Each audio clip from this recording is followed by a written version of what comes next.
Hi friends, welcome to my channel DG's Godavari అందాలు and vlogs. అందరూ ఎలా ఉన్నారండి? నేనైతే చాలా బాగున్నాను. మీరు కూడా బాగుండాలి అని కోరుకుంటున్నాను. ఈరోజు వీడియోలో వరలక్ష్మి వ్రతానికి ముందు రోజు షూట్ చేసిన వ్లాగ్ అయితే ఈరోజు మీతో షేర్ చేసుకుంటున్నానండి. వీడియో ఎక్కడ స్కిప్ చేయకుండా ఎండ్ వరకు చూడండి ఫ్రెండ్స్. అలాగే ఈ వీడియో చూసే ముందు చిన్న లైక్ ఇచ్చి అయితే చూడండి. మరి లేట్ ఎందుకు, వీడియోలోకి అయితే వెళ్ళిపోదామా? ఇప్పుడు టైం వచ్చి మార్నింగ్ 6 అయ్యిందండి. సో నేను ఈరోజైతే 5కే లేచాను. మొత్తం హౌస్ అంతా కూడా క్లీన్ చేసేసి చక్కగా ఫ్రెష్ అప్ అయ్యి వచ్చానండి. ఇప్పుడు ముందుగా బయటంతా కూడా తులసి కోట, అలాగే ఈ చిన్నవి రాత్రోళ్ళు సంతకాలు ఇవి ఉంటాయి కదా, వీటిని క్లీన్ చేసేసి వీటికి పసుపు కుంకాలతో అలంకరణ అయితే చేస్తున్నానండి. ఎప్పుడు కూడా మార్నింగ్ పూజ అయిపోయిన తర్వాత ఆఫ్టర్నూన్ లంచ్ తర్వాత అయితే ఈ క్లీనింగ్ ప్రాసెస్ అంతా పెట్టేదాన్ని.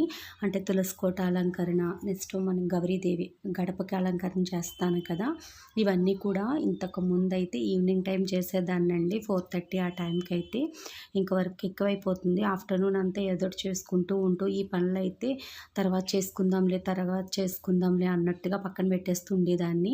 ఇంకా 4:30 ఆ టైం అవుతుల్లోకి అడావిడైపోయేదండి. సో ఇంక అలా కాదు, మార్నింగ్ పూజకు ముందుగానే ఇవన్నీ కూడా క్లీన్ చేసేసి అలంకరణ చేసినట్లయితే ఇంకా పూజ చేసుకుంటులోకి 9 అలా అవుతుంది కదా, ఇంకా మెయిన్ ఇవన్నీ అయిపోతాయి. మిగతా వర్క్స్ అన్నీ కూడా ఇంకా అలా చేసుకుందాము. ఇంకా నెక్స్ట్ డే పూజ కదండి, ఇంకా పూజ అంటే అడావిడి ఉంటూ ఉంటుంది కదా.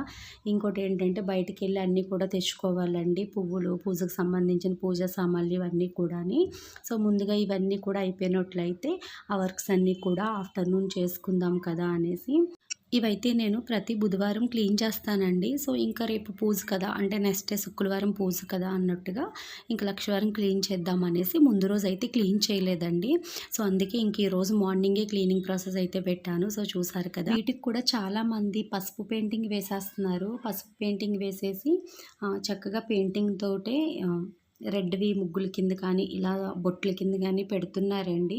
అవి చూడడానికి చాలా బాగుంటున్నాయి. కానీ నాకేంటోనండి, వారం వారం కూడా ఇలా నీట్గా క్లీన్ చేసేసి పసుపు రాసి కుంకుమ గంధం బొట్లు అలాగే వరిపిండితో ఏదో ముగ్గులా వేసినట్లయితే మరింత అందంగా ఉన్నట్టుగా అనిపిస్తాయండి. కానీ ఇలా చేయటం వల్ల వర్క్ ఎక్కువగా అనిపిస్తుంది. అవి ఏంటంటే పెయింటింగ్ వేసేయటం వల్ల కొంచెం కడిగేసి దానిపైన పసుపు పూసేసి కొద్దిగా కుంకుమ బొట్టు పెట్టేస్తే సరిపోద్దండి. ఇంత టైం అయితే తీసుకోవు కదా. కానీ ఈ టైం ఎక్కువైనప్పటికీ కూడా నాకు ఇలా చూస్తేనే బాగున్నట్టుగా అనిపిస్తాయండి. వారానికి ఒక రోజే కదా అన్నట్టుగా ఇలా క్లీన్ చేస్తానండి. కొంతమంది అయితే ప్రతిరోజు కూడా తులసి కోటను కడుగుతారంటండి. అంటే తులసి కోట నీట్గా క్లీన్ చేసేసి పసుపు రాసి కుంకుమ బొట్లు పెట్టి చుట్టూతో కూడా నీట్గా క్లీన్ చేసి వరిపిండితో ముగ్గులు వేస్తారంట. ఇలా రాత్రులు సంతకాలని కూడా డైలీ క్లీన్ చేసి పసుపు రాసి అలంకరణ అయితే చేస్తారంటండి. మనమైతే డైలీ చెయ్యం, కానీ ఇలా వారంలో ఒక్కరోజు మట్టుకి ఖచ్చితంగా, అది బుధవారం కానీ లక్షవారం కానీ నాకు వీలుని బట్టి అయితే క్లీన్ చేస్తానండి. ఎక్కువ శాతం బుధవారమే క్లీన్ చేస్తాను. చాలామంది ఎన్వి తిన్న తర్వాత చేయకూడదు అలా అంటూ ఉంటారు కదా. నార్మల్గా స్నానం చేసేసి ఎన్వి తిన్నప్పటికీ కూడా ఒంటికి స్నానం అయితే చేసి క్లీన్ చేస్తాను. బుధవారం నాడు ఏ కారణం చేతైనా కుదరలేదు అనుకుంటే లక్షవారం మార్నింగే పూజకు ముందు ఇవి క్లీన్ చేసేసి తర్వాత పూజ అయితే చేసుకుంటానండి. ఎక్కువ టైం తీసుకున్నట్టుగా అనిపిస్తుంది నాకైతే, అలాంటి టైంలో అనిపిస్తూ ఉంటుంది. నేను కూడా వీటికి పెయింటింగ్ వేసుకోవాల్సింది, పెయింటింగ్ వేసుకున్నట్లయితే జస్ట్ నీట్గా క్లీన్ చేసేసి పసుపు రాసి కొంచెం కుంకుమ బొట్టు పెట్టేస్తే సరిపోద్ది కదా, ఇంతలా అలంకరణ చేయవలసిన అవసరం లేదు కదా అనిపిస్తూ ఉంటుందండి. కానీ అలాకంటా కూడా కొంచెం శ్రమ అయినప్పటికీ కూడా ఇలా వారం వారం నీట్గా క్లీన్ చేసి ఇలా అలంకరించుకున్నట్లయితే చూడడానికి చాలా అందంగా కనిపిస్తుందండి. తులసి కోట అంతా కూడా కలగా ఇవన్నీ కూడా పసుపు కుంకాలతో చక్కగాని. సో అందుకేనండి ఇంకా కొంచెం కష్టమైనప్పటికీ కూడా పెయింటింగ్ అయితే వేయను, ఈ విధంగానే అలంకరణ అయితే చేస్తూ ఉంటాను. అలాగే తులసి కోటకు కూడానండి, ఇంతకు ముందు వీడియోస్లో చూసినట్లయితే తులసి కోటకి ఎల్లో పెయింటింగ్ అయితే ఉండేది కాదు, నార్మల్ పెయింటింగే ఉండేది. సో దానికి చక్కగా పసుపు రాసి ఇలాగే కుంకుమతోని నెక్స్ట్ వరిపిండితోటి అలంకరణ అయితే చేసేదాన్నండి. ఇప్పుడు తులసి కోట మార్చేసాను కదా, దానికి మనం తులసి కోట తీసుకున్నప్పుడే మొత్తం పసుపు కలర్ అయితే వేసేస్తుంది. సో అలా ఉన్నప్పటికీ కూడా నేను దానిపైన కూడా నిండుగా పసుపు పూసి ఇలా కుంకుమతోటి వరిపిండితోటి అలంకరణ అయితే చేస్తానండి. కానీ ఈ తులసి కోట కంటే కూడా ముందు పగిలిపోయిన తులసి కోట ఉండేది కదా, దానికి చేసిన అలంకరణ నాకు ఎక్కువ నచ్చేదండి. అంటే ఇది మొత్తం పసుపు కాబట్టి అదైతే ఇంకా వేరే కలర్లో ఉండటం వల్ల పసుపు రాసిన అందంగా కనిపించేదండి.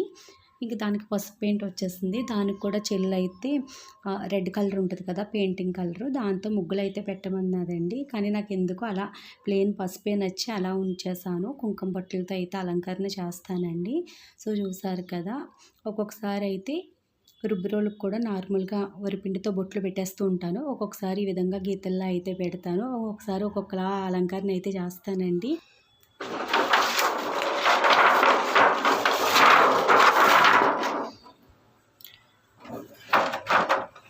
ఏంటిది ఉరుములు మెరుపుల్లో ఇలా శబ్దం వస్తుంది అనుకుంటున్నారా? వీటికి పసుపు కుంకాలు రాస్తాను కదండీ! ఎక్కువ వర్షం వచ్చినప్పుడు తులసి కోట తడిస్తే ఆ పసుపు కుంకాలంతా కూడా వాటర్ చిమ్మి గోడ నిండా అయిపోతూ ఉంటాయి కదండీ! సో, ఇదంతా కూడా వెనకతల లైట్ బిస్కట్ కలర్ కాబట్టి మొత్తం గోడంతా ఇదైపోద్ది అన్నట్టుగా అది ఏంటోనండి షీట్ అయితే ఉంది నా దగ్గర, అదైతే పెట్టాను. సో, దాన్నంత శబ్దం వస్తది. ఒక్కొక్కసారి గాలి వేసినప్పుడు నైట్ టైం గట్టా విపరీతమైన శబ్దం వచ్చేస్తదండి అది. దాన్ని డబల్ టేప్ ఏసి అతికించాను. సో, ఇప్పుడు క్లీన్ చేసినప్పుడు కూడా వాటర్ గోడ మీద పడినప్పటికి కూడా దాని మీద పడి కిందకి జారుతూ ఉంటాయి కదా! అలా పసుపు కుంకాలు గోడకి అవ్వకుండా ఉంటాయి అనేసి అదైతే పెడతానండి. ఇంతకుముందు హౌస్‌లో కూడా అంతే. వెనకతల గోడ వచ్చేసి ఈ కలరే ఉండేది. సో, అక్కడే ఇదే పెట్టేదాన్ని. సో, ఇక్కడికొచ్చాక కూడా ఆ తులసి కోటకి ఇదే పెడుతున్నాను. సో, చూసారు కదా! ఈ తులసి కోట ఆల్రెడీ వేసినప్పుడు మీతో షేర్ చేసుకున్నాను కదా! ఇంతకుముందు వీడియోస్‌లో. ఇప్పుడు అంత గుబురుగా లేదండి. తులసి కోట ఏంటో తెలీదు కానీ మట్టి చేంజ్ అవ్వటం వల్లనో ఏంటో తెలీదు. సో, అంతే కాదండి మనం మే నెలలో అమ్మ వాళ్ళ ఇంటికి వెళ్ళిపోయి చాలా రోజులు ఉండిపోయాం కదా! అప్పుడు కొంచెం వెళ్ళిపోయినట్టుగా ఎక్కువైపోయింది కదా! అలాగే ఇక్కడొచ్చేసి చంద్రకాంత పూలు అంటాం కదా! అవైతే వేశానండి. సో, వాటికి నేను ఆనియన్స్ కట్ చేసినప్పుడు ఇంకా కూరగాయలు ఏం కట్ చేసినా వేస్టేజ్ వస్తది కదా! తెచ్చేసి అవి మొక్కల్లో అయితే వేసేస్తున్నాను. సో, వాటి వలనో ఏంటో తెలీదు కానీ పువ్వులైతే భలే పూస్తున్నాయండి. ఈరోజు అంటే ముందు రోజు నైట్ పువ్వులు కొయ్యలేదు. ఈరోజు మార్నింగ్ అయితే కోసాను.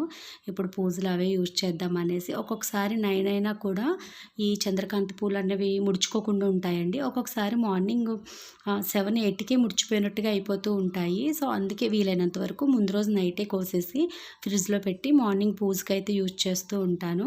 తులసి కోట అలంకరణ అయితే అయిపోయిందండి. ఈ సైడ్‌నొచ్చేసి కుబేర ముగ్గు అయితే వేస్తాను ఎప్పుడు కూడాని. ఆ ముగ్గు కూడా చాలా వరకు డైలీ క్లీన్ చేసేసి ఏ రోజు ముగ్గు ఆ రోజైతే వేస్తూ ఉంటారంట చాలామంది. నేనైతే చెప్పాను కదండీ! వారంలో ఒక్కరోజే క్లీనింగ్ అంతా కూడాని. ఆ రోజే మొత్తం ఈ విధంగా అలంకరణ చేస్తాను. కుబేర ముగ్గు కూడా వేస్తాను. మళ్ళీ వారం రోజుల తర్వాత ఈ ముగ్గు అయితే వేస్తానండి.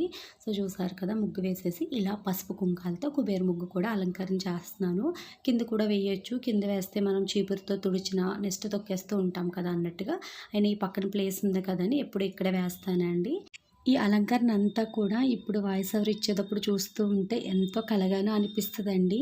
ఒక్కొక్కసారి నాకు యూట్యూబ్ ఎందుకులే మనం ఇంత కష్టపడి చెయ్యాలా మానేద్దాం అనుకున్నప్పటికీ కూడా ఇలా అలంకరణ వీడియోలు కానీ, పూజా వీడియోలు లేకుంటే ఎక్కడికైనా వెళ్ళినప్పుడు అందరినీ కలిసినప్పుడు షూట్ చేసిన వీడియోస్‌కి ఇలా ఎడిటింగ్ చేసి వాయిస్ ఓవర్ ఇచ్చేటప్పుడు చూస్తూ ఉంటాను కదండీ!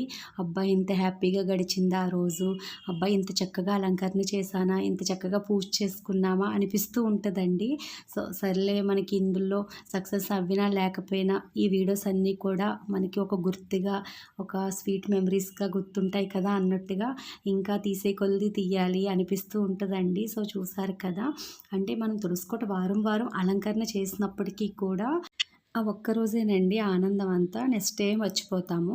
కానీ ఇలా వాయిస్ ఓవర్ ఇచ్చి మళ్ళీ మళ్ళీ అదే వీడియోని చూస్తూ ఉంటే అబ్బా! ఇంత చక్కగా అలంకరించానా, అబ్బా! గడపను ఇంత చక్కగా ముగ్గు పెట్టానా అనిపిస్తూ ఉంటదండి. సో, చూసారు కదా! మొత్తం లోపడంతా కూడా క్లీనింగ్ అయిపోయింది. ఇప్పుడు గౌరీదేవిని కూడా నీట్‌గా క్లీన్ చేసేసి పసుపు పూసి అలంకరణ అయితే చేస్తున్నానండి. గౌరీదేవిని కూడా వారం వారం క్లీన్ చేస్తాను. ప్రతిరోజు కూడా కొద్దిగా వాటర్ వేసి పసుపు కుంకాలు వేసి అక్షింతలు పువ్వులు వేసి నైవేద్యం పెట్టి ధూపం చూపించి ప్రతిరోజు కూడా గౌరీ పూజ అయితే చేసుకుంటానండి. దీపం ఒకటి పెట్టను. దీపం అయితే ఇలా శ్రావణ శుక్రవారాలు 4 వారాలు పెడతాను కుదిరినంత వరకుని. ఇంకా వినాయక చవితి ఇలా పెద్ద పెద్ద పూజలు ఉంటాయి కదా! అలాంటి టైంలో గౌరీ అమ్మవారికి దగ్గర కూడా దీపం అయితే పెడతానండి. కానీ నిత్యం గౌరీ పూజ అయితే చేసుకుంటూ ఉంటాను. అంటే మా ఇంటి పక్క అమ్మాయి నోమైతే పట్టిందండి, గౌరీ అమ్మవారి నోము. ఆ అమ్మాయి ఏంటంటే ప్రతిరోజు కూడా గడపని నీట్‌గా క్లీన్ చేసి, పసుపు పోసి, కుంకుమతో, వరిపిండితో ముగ్గులు పెట్టి, రోజు అలంకరణ అయితే చేసి పూజ చేసుకునేది. 365 రోజులు కూడా నోమంటండి. సో, నేను అది చూసి ఇంక మనం నోములైతే పట్టలేదు కానీ, ఇంక నిత్యం పూజించటంలో గౌరీదేవిని తప్పు లేదు కదా అన్నట్టుగా ప్రతిరోజు కూడా నిత్య పూజ ఏ విధంగా చేసుకుంటానో, గౌరీ పూజ కూడా అదే విధంగా చేసుకుంటూ ఉంటానండి. దీపం అయితే చెప్పాను కదా, ఇలా పూజల టైంలో పెడుతూ ఉంటాను. సో, ఇప్పుడు పూజా మందిరం కూడా క్లీన్ చేసేసానండి. సో, చూసారు కదా, పూజా సామాగ్రి అంతా కూడా ముందుగా క్లీన్ చేసేసి, దేవుడి ఫొటోస్ అన్నీ కూడా నీట్‌గా క్లీన్ చేసి, గంధం కుంకుమ బొట్లయితే పెట్టి, ఈ విధంగా అలంకరణ అయితే చేశానండి. మార్నింగ్ 6కి స్టార్ట్ చేశాను కదా, టైం వచ్చేసి 9 అయ్యిందండి. ఇప్పుడైతే పూజ చేసుకోవాలి. పూజా సామాన్లు అవన్నీ కూడా క్లీన్ చేసేసాను. ఇంకా అవన్నీ కూడా వీడియో అయితే షూట్ చేయలేదండి, లేట్ అయిపోతుంది అన్నట్టుగా. అలా కొన్ని క్లిప్పింగ్స్ అయితే షూట్ చేశానండి. ఇంకా వీడియోతో కూర్చున్నట్లయితే ఇంకా మిగతా చాలా వర్క్స్ ఉంటాయి కదా, ఇంకా నెక్స్ట్ డే పూజ కాబట్టి ఇంకా టైం అయితే వేస్ట్ చేయకూడదు అన్నట్టుగా అలా కొంచెంగా వీడియో క్లిప్పింగ్స్ అయితే షూట్ చేశానండి. సో, చూసారు కదా, ఫైనల్‌గా పూజా మందిరం క్లీనింగ్ కూడా అయిపోయింది. చక్కగా దీపం పెట్టేసి దీప నైవేద్యాలు చూపించి పూజ అయితే చేసుకున్నాను. అలాగే తులసి కోట దగ్గర కూడా నిత్యం దీపారాధన అయితే చేస్తానండి. కార్తీక మాసంలోనే ఈవినింగ్ టైం సంధ్యా దీపం అయితే తులసి కోట దగ్గర కూడా పెడతాను, కానీ మిగతా రోజుల్లో మార్నింగ్ టైమే దీపారాధన అయితే చేస్తాను. ఈ మధ్యకాలంలో చాలామంది నిత్య దీపారాధన చేశామంటే మన ఇంట్లోనే కానీ, ఇలా తులసి కోట దగ్గరే కానీ నిత్యం దీపం పెట్టడం స్టార్ట్ చేశామంటే ఇంకా 365 రోజులు కూడా మనకి కుదిరినా కుదరకపోయినా, మనం ఉన్నా లేకపోయినా ఎవరికొళ్ళని దీపం అయితే పెట్టమనాలని చెప్తున్నారండి. సో, అది ఎంతవరకు కరెక్టో నాకైతే తెలియదు, కానీ నేనేంటంటే నాకు కుదిరినంత వరకు, నాకు వీలున్నంత వరకు కూడా మార్నింగ్ ఈవినింగ్ కూడా దీపారాధన అయితే చేస్తానండి. ఇంకా మేము లేనప్పుడు, ఒక్కొక్కసారి మేమున్నా కూడా కుదరలేనప్పుడు అయితే పూజ దీపారాధన అయితే చేయమండి. అలా ఒకరోజు చేసి ఒకరోజు చేయకుండా ఉండకూడదు. మనకి కుదిరినా కుదరకపోయినా ఎవరినైనా ఇంటి పక్క వాళ్ళనైనా పిలిచి దీపం అయితే పెట్టమనాలంటండి. అలా నిత్య దీపారాధన చేసే ఉద్దేశం ఉన్నవాళ్ళు మానకుండా 365 రోజులు చెయ్యాలి. లేకుంటే ఇలా ఒకరోజు మానేసి ఎక్కడికైనా వెళ్ళినప్పుడు కూడా మానేసి అలా చేసేవాళ్ళైతే, మనం శుక్రవారం అని, లక్షవారం, శనివారం, సోమవారం ఇలా వారాలు చేస్తాం కదా, అలా చేసిన రోజుల్లో ఒక్కరోజు దీపం పెట్టుకోండి. ఇంకెలా నిత్య దీపారాధన పెట్టకండి, నైవేద్యం ధూపం చూపించండి అని అయితే చెప్తున్నారు. కొద్దిమంది ఏంటంటే అలా ఏమీ ఉండదు, ఉన్న రోజుల్లోనే చక్కగా పూజ చేసుకు దీపం అయితే పెట్టుకోండి, లేనప్పుడు ఎవరు వచ్చి పెడతారులే అన్నట్టుగా కొద్దిమంది చెప్తున్నారు. సో, అవైతే తెలియదు, కానీ నేనైతే నాకు వీలుని బట్టి పూజ దీపం అన్నది పెడుతూ చేసుకుంటూ ఉంటానండి. సో, ఇప్పుడు టైం వచ్చేసి 2:30 అలా అయ్యింది. లంచ్ అయితే అయిపోయింది. ఇంక వీడియో అయితే ఏం షూట్ చేయలేదండి. ఇప్పుడు మార్కెట్కి అయితే వెళ్తున్నాను. వచ్చిన తర్వాత మళ్ళీ మీతో మాట్లాడతానని అక్కడ వీడియోకి అదే వాయిస్ ఓవర్ అయితే ఇస్తున్నాను. ఇక్కడ కొత్తగా రెంట్కి అయితే వచ్చారండి. సో, మార్నింగే వాళ్ళు పిలిచి తాంబూలం అయితే ఇచ్చారండి. మమ్మల్ని అందరినీ పిలిచారు. నేను గడప అంత చక్కగా అలంకరణ చేశాను కదా, వాళ్ళు పిలవడానికి వచ్చినప్పుడు మొత్తం శారీతో మొత్తం గడప అంతా కూడా వరిపిండి ముగ్గులన్నవి తుడుచుకెళ్ళిపోయారండి. చూడలేదులే, మళ్ళీ నీట్గా క్లీన్ చేసి మళ్ళీ గౌరీదేవిని అలంకరణ అయితే చేశాను. 2 టైమ్స్ అయితే అయ్యింది ఈరోజు. ఇంకా మార్కెట్లో కూడా వీడియో అయితే ఏం షూట్ చేయలేదండి. మార్కెట్ అంతా కూడా ఆఫ్టర్నూన్ 2:30 ఆ టైం కదా ఖాళీగా ఉంది. ఫాస్ట్గా అన్నీ తీసుకు అయితే వచ్చేసాను. పూజకు కావలసినవి తమలపాకులు, చెక్కలు, నెక్స్ట్ పంచామృతాలు, ఇంకా అరటిపళ్ళు, పువ్వులు, ఇంక ఇలా అన్నీ కూడా అయితే తీసుకున్నానండి. ఎండ అయితే మామూలుగా లేదు. మార్నింగ్ నుంచి కూడా ఎండ లేదండి, మబ్బుగానే ఉంది, కానీ ఇంట్లో గుబులైతే అంతగా తెలియలేదండి. ఇంక బయటికి వెళ్ళానో లేదో ఎండ లేనప్పటికీ కూడా గుబులైతే చాలా ఎక్కువ ఉంది. వర్షం వచ్చే ముందు గుబులు వస్తుందంటారు కదా, అంతకు మించి అయితే ఉందండి. అలాగని మబ్బు పట్టి వర్షం వచ్చిందంటే వర్షం కూడా రాలేదండి. ఇంట్లో ఉన్న గుబులైతే అంత తెలియటం లేదు, ఎందుకంటే ఫ్యాన్ కాడ ఉంటాం కదా. సో, ఇంకా బయటికి వెళ్తే తెలుస్తుంది గుబులంతా కూడా. అయ్య బాబోయ్, ఇంత గుబులు ఉందా అనిపిస్తుందండి. ఒక మాటలో చెప్పాలంటే రెండో వేసవకాలంలో అయితే ఉంది, అంత గుబులు అయితే వస్తుంది. ఇప్పటికంటే కూడా వేసవకాలమే బెస్ట్ అనిపిస్తుందండి. ఎండ ఉన్నప్పటికీ కూడా గాలి అయితే వేసేది. ఇప్పుడు గాలి లేదు కదా, గుబులైతే చాలా ఎక్కువ వస్తుందండి. ఈ సంవత్సరం త్వరగా చల్లబడిపోయింది. ఇక్కడ త్వరగా వర్షాలు పడుతున్నాయి అనిపించిందండి జూన్ నెలలో, కానీ ఏం కాదు బాబోయ్, ఇప్పుడైతే స్టార్ట్ అయ్యిందండి. ఎండ తక్కువ అయినా కూడా గుబులు డబుల్ అయితే ఉందండి. సో చూసారు కదా పూజకు కావాల్సినవన్నీ కూడా ఈ విధంగా అయితే తెచ్చుకున్నాను. ఇంక ఈరోజు మార్నింగ్ నుంచి కూడా పసుపు కుంకాలు వీటిలో అయితే చేతులు ఉండిపోయాయి కదా, చేతులంతా కూడా డ్రైగా అయిపోయి ఏంటో గోర్లన్నీ కూడా ఏదోలా అనిపిస్తున్నాయండి. అలాగే తాంబూలాలు ఇవ్వడానికి గాజులు, పువ్వులు, నెక్స్ట్ మందార మొగ్గలు వచ్చేసి ఒకటి ₹2 అంటండి. ₹10కి 5 అయితే ఇచ్చారు. అవి కూడా నేను 20 రూపీస్ అయితే తెచ్చుకున్నాను. అమ్మవారికి ఎర్రటి పూలు అంటే ఇష్టం కదా, అది కూడా మందార పూలు కదా అనేసి మందార మొగ్గలు అయితే తీసుకున్నానండి. అలాగే చామంతి పూలు, కొన్ని రోజెస్ అయితే నేను 2 డేస్ ముందే తీసేసుకున్నాను. ఇంకా ఈరోజు కాస్ట్ ఎక్కువగా ఉంటుందేమో అన్నట్టుగా, కానీ చెప్పాలంటే ఈరోజే కాస్ట్ తక్కువగా ఉందండి. ఇంకా ఈ మందార మొగ్గలు కొంచెం కాస్ట్ ఎక్కువగా అనిపించింది తప్ప, చామంతులు అయితే ఎప్పుడు ఇచ్చినట్టే 20కి 30కి అయితే ఇచ్చారు. ఎక్కువ కూడా ఇచ్చారండి. ఇక్కడ రోజెస్ కూడా చూసారు కదా, 30 రూపీస్ చాలా అయితే ఇచ్చారు. అలాగే అమ్మవారికి ఎంతో ఇష్టమైన కమలాలు కూడా తీసుకున్నానండి. ఈ పూలు ఇక్కడ అంతగా దొరకవు. ఇవి కాకుండా మన వినాయక చవితికి పెడతాం కదా, వైట్‌వి కమలాల తామర పూలు అంటారు కదా వాటిని. అవైతే ఇక్కడ పింక్ కలర్‌లో ఉన్నవి అమ్ముతున్నారండి. ఇవి మొత్తం మార్కెట్ అంతా కూడా తిరిగితే ఒక అమ్మాయి దగ్గర అయితే ఉన్నాయి. ఇంకా 2 వచ్చేసి 50 రూపీస్ అండి. 2 అయితే తీసుకున్నాను. అమ్మో! ఉడకైతే మామూలుగా లేదండి. ఇంకా మార్కెట్‌కి వెళ్ళొచ్చిన తర్వాత చిరాకు ఇంకా ఎక్కువైపోయింది. ఇంకా వీడియో కూడా ఏం షూట్ చేయాలనిపించలేదు. ఇంకా మార్నింగ్ నుంచి ఇలా ఆఫ్టర్నూన్ వరకు షూట్ చేసిన వీడియో వరకునే పోస్ట్ చేస్తున్నానండి. నెక్స్ట్ పూజ వీడియో అంతా కూడా రేపటి వీడియోలో మీతో షేర్ చేసుకుంటాను. సో చూసారు కదా, ఈరోజు వీడియో అయితే ఇంతేనండి. ఈ వీడియో మీ అందరికీ నచ్చుద్దని అనుకుంటున్నాను. ఈ వీడియో నచ్చినట్లయితే లైక్ చేయండి, షేర్ చేయండి. అలాగే మరిన్ని వీడియోలు మన ఛానల్లో మీరు చూడాలి అనుకుంటే మన ఛానల్ని సబ్స్క్రైబ్ చేసుకోవడం అయితే మర్చిపోవద్దు. పక్కన్న బెల్ ఐకాన్ క్లిక్ చేయండి. నేను ఏ వీడియో పోస్ట్ చేసినా నోటిఫికేషన్ అయితే మీకు వస్తుంది. బాయ్ ఫ్రెండ్స్, మళ్ళీ రేపటి వీడియోలో కలుసుకుందాం.